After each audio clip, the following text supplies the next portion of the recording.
गुरु peri साध संगत जी, नमस्कार जी। आप सब कैसे हो?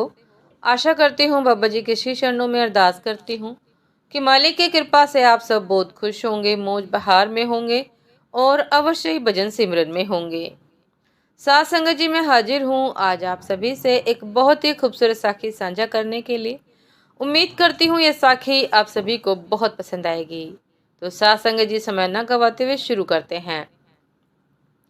साध संगत जी, एक बार एक राजा की सेवा से प्रसन्न होकर एक साधु ने उसे एक ताबीज दिया और कहा कि राजन, इसे अपने गले में डाल लो और जिंदगी में कभी भी ऐसी परिस्थिति आए कि जब तुम्हें लगे कि बस अब सब खत्म होने वाला है, परेशानी के भंवर में अपने आप को फंसा पाओ, कोई प्रकाश की किरण नजर न आ रही हो, हर तरफ निराशा और हताशा हो, तब तुम इस ताबीज को खोलकर इसमें रखे कागज को पढ़ना, उससे पहले नहीं।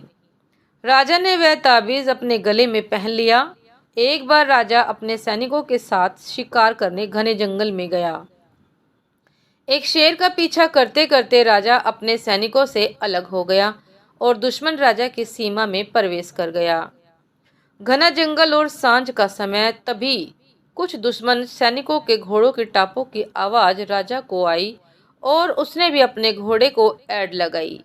राजा आगे आगे, दुश्मन सैनिक पीछे पीछे।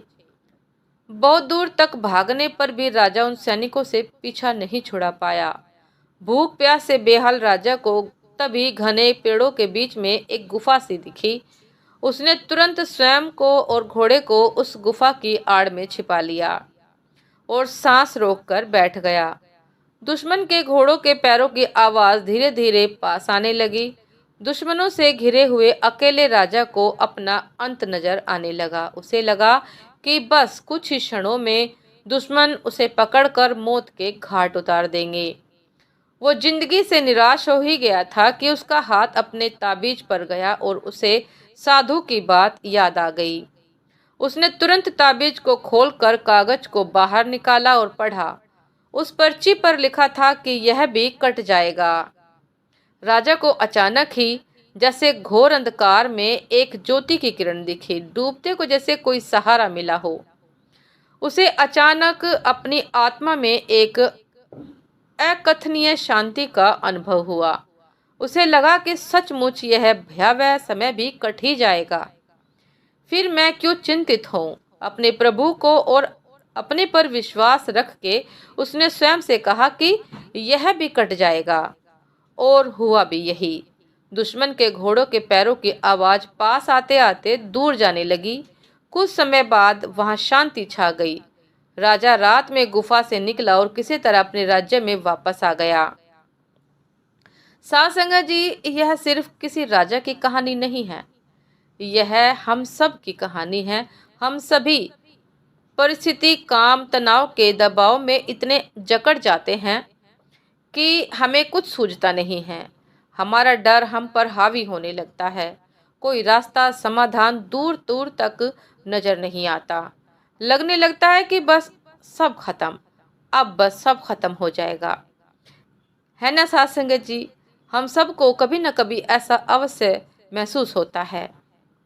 जब ऐसा हो तो 2 मिनट शांति से बैठिए, थोड़ी गहरी गहरी सांसें लीजिए, अपने आराध्य को याद कीजिए और स्वयं से जोर से कहिए कि यह भी कट जाएगा। आप देखिएगा कि एकदम से जादू सा महसूस होगा और आप इस परिस्थिति से उभरने की शक्ति अपने अंदर महसूस करेंगे। आजमाया हुआ है, बहुत कारगर है। आप भी कभी आजमा कर देखिएगा। साथ संगत जी, जो ये शक्ति है अपने आराध्य को याद करने की, जब हम बहुत मुश्किल में फंसे हों, वाकई काम करती है।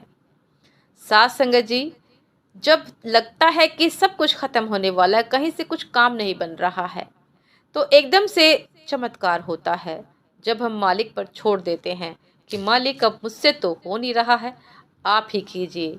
और साथ संगत जी, एकदम से जादू होता है। कहीं ना कहीं से वह काम बन ही जाता है, कहीं ना कहीं से वह बिगड़ा काम बन ही जाता है।